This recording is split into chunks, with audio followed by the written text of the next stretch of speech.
Ano ba ang pinagkaiba ng gene at allele? So mag-start tayo sa gene. Ang gene, ang definition niya, ito yung segment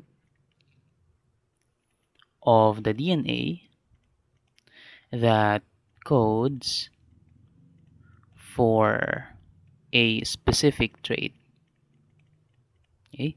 Anong ibig sabihin ng trait? For example, yung eye color, yung hair type, o kaya yung blood type, pasok yan dun sa tinatawag nating trait. Now, ang allele naman, ito yung different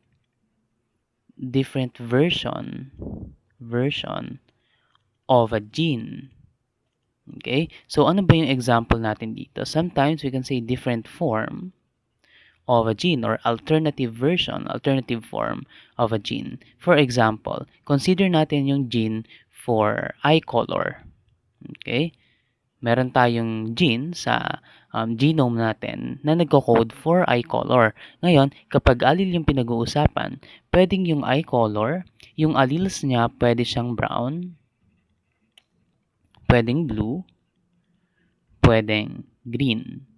Okay? So, yun yung pinagkaiba nila. Again, kapag gene, segment siya ng DNA that codes for a specific trait. Now, kapag in-specify pa natin yung trait, pupunta na tayo sa allele. Kasi yung allele, siya na yung different version ng gene. Okay? Kumbaga, ang gene, siya yung recipe. Okay? Let's say recipe for a cake. Yung allele, yung magsasabi kung anong klaseng cake. Yan ba chocolate cake, chocolate, or vanilla. So, siya yung magsasabi nun. Okay? So, yun yung difference between gene and allele.